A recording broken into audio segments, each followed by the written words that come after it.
మే 10, 2025 శనివారము. ఈరోజు అంగళ్ళలో స్టాక్ ఎంత మాత్రం అనేది వీడియో చెప్తా చూడ. అంతా లైవే, మనం అంతా ఏదో ఎప్పుడు వీడియో కాదు, నేను మాడుతాను అంటే లైవ్ వీడియోనే ఉంటుంది. సో మీరు గమనించవచ్చు. సో ఈరోజు స్టాక్ అయితే పెద్దగా మార్పు అయితే లేదు, నేటి మాత్రమే స్టాక్ అయితే ఉంది. సో దిగుమతి పెరుగుతుంది అనుకున్నాము, ఎందుకంటే కాయ ఈరోజు మదనపల్లిలో కొంచెం రేటు పెరిగింది కదా. సో అట్లేం జరగలేదు, సేమ్ నేటి మాత్రమే ఉంది స్టాక్ వచ్చేసి ప్రస్తుతానికి వచ్చేసి.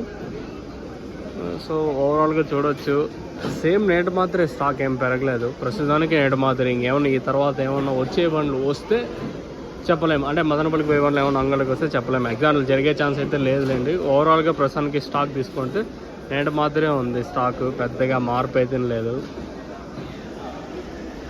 అంటే నేటి మాత్రమే స్టాక్. ఏం రేట్లు పోతాయి ఏమి అనేది చూడాలి. యాక్షన్ 3 గంటలు, ఇంకా ఒక 20 నిమిషాలు స్టార్ట్ అయిపోతుంది అంటే యాక్షన్ కూడా. ఏం రేట్లు పోతే చూద్దాము. మదనపల్లి రేట్లో ఉండొచ్చా, ఏమైనా కొంచెం డౌన్ ఉండొచ్చా, లేదా నేటి మాత్రమే అంగళ్ళు ఉంటుందా, లేదా ఇంకా కొంచెం స్పీడ్ ఉంటుందంటే చూడాలి. స్టాక్ పెద్దగా మార్పు లేదు, నేటి మాత్రమే స్టాక్. ఇది వచ్చేసి లైవ్ స్టాక్, మీరు చూడొచ్చు ఇక్కడ వచ్చేసి. ఇది ఇన్ఫర్మేషన్ అంగలండి. ఇంకా మీకు తక్షణ అందుక భూవరం కావాల్సింటే నెంబర్ కాల్ చేయండి బుక్ చేసుకోవాలనుకుంటే, లేదా ఇక్కడికి వచ్చి తీసుకొని పోవాలనుకుంటే అంటే స్టాక్ అయితే అవైలబుల్గా ఉంటుంది. తక్షణ అందుక భూవరం మీకు కావాలనుకుంటే కింద నెంబర్స్ కాల్ చేసి బుక్ చేసుకోవచ్చు, లేదా ఇక్కడికి వచ్చి తీసుకొని పోవచ్చు.